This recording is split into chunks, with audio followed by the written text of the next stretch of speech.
why don't you just try to work as hard as you can at your damn job for like 6 weeks, right? All flat out. You know, if you work 10% longer hours, you make 40% more money.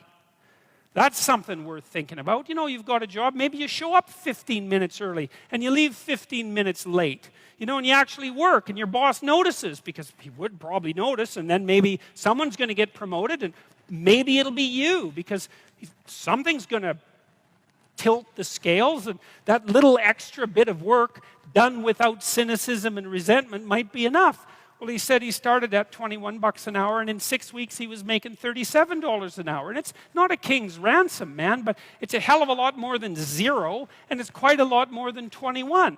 He said his life had turned around substantially because he learned if he put some damn effort into it. And I'm not trying to be Joe Optimist here. Like, I know that people hit runs of bad luck and that things can take you out of life, right? Unfortunate illnesses and betrayal, and like there's no shortage of randomness and horror that can wipe you out even if you're doing your best. But you don't have a better bloody plan than to do your best, and it tends to work a lot better than you think. And what's so interesting about the hierarchies that people set up is that that's how they're set up. They're not set up on power.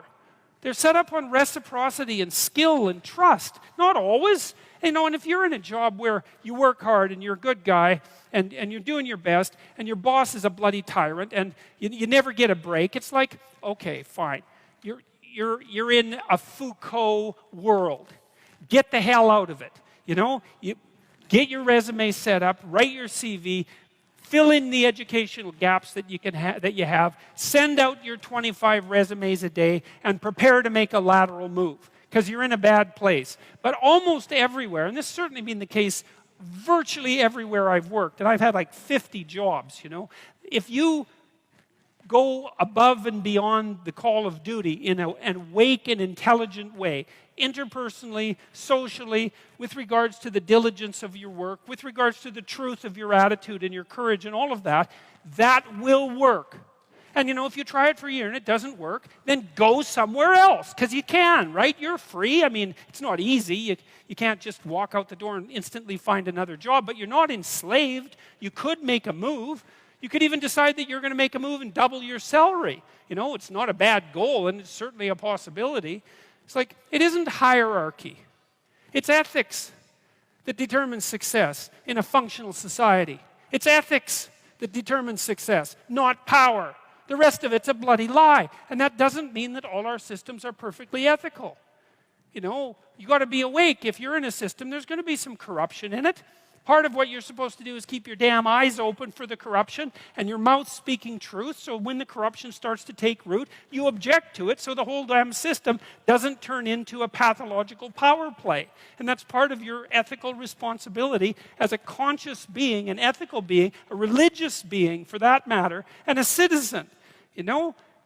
And you're charged with that. That's why you vote. That's why you're the cornerstone of your state, man. You're the what would you call? You're the wellspring of the ethical actions that replenish the dying world. That's what you are.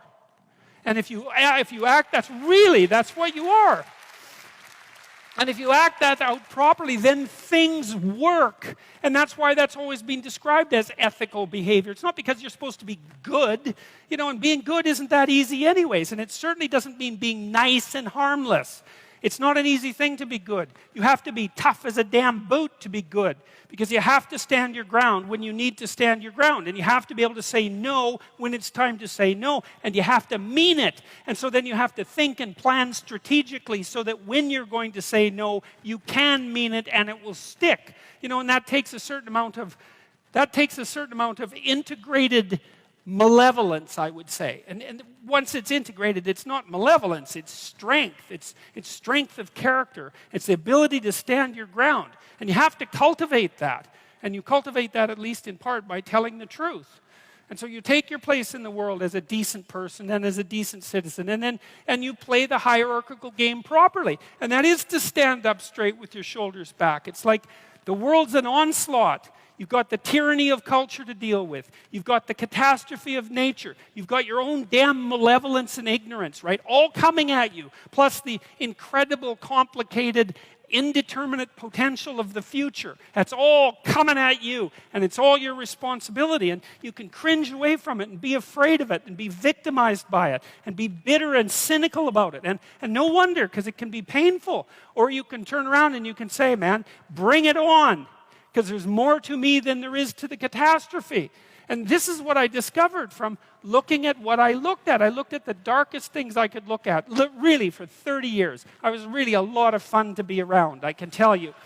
I looked at the darkest things that I could think of, right? Not only what happened in Auschwitz and what happened in the Gulag, but personal issues. You know, it's like I wasn't so much interested in the totalitarians as a group. I was interested in the people who undertook the terrible acts that the totalitarians required. You know, the people who, I was just rereading Ordinary Men, and it was a story about a police battalion in Poland that trained ordinary policemen to take naked pregnant women out into the fields and shoot them in the back of the head. It takes a lot of training, by the way, before you can bring yourself to do that. And you aren't the same person by the end of it. It's pretty goddamn horrific. You know, and I was trying to figure out, what would it be like to be that person? Because we are that person. And then what would it be like to not be that person, right? To refuse to do that, to not participate in that. You know, and what I discovered by making that totalitarian proclivity personal was that there's more to us than there is to the horror. As nature is, bent on our destruction, bad as culture is, tyrannical and bloody, back as far as you can look, as malevolent as you are in the darkest part of your heart, and that's plenty malevolent. The possibility that's within you that can well up, the courage and the truth and the ability and the skill and the willingness to set things right, if you are willing to set them right, is more powerful than all of that. And so it's so interesting. It was proof for me of an old saying I read from Carl Jung. It's an alchemical motif, in stir qualinus inventur, which is what you most want to be found will be found where you least want to look, essentially. And it's so interesting because it means that if you're willing to turn around and to stand up, say, and stand up straight and face the darkness, like fully, what you discover at the darkest part is the brightest light. And that's something that's so much worth discovering, because there's going to be terrible darkness in your life. And it's going to make you cynical and bitter. And it could easily be that you're just not looking at it enough. Because if you looked at it enough and you didn't shy away and you brought everything you had to bear on it, you'd find that there was more to you than there was to the horror.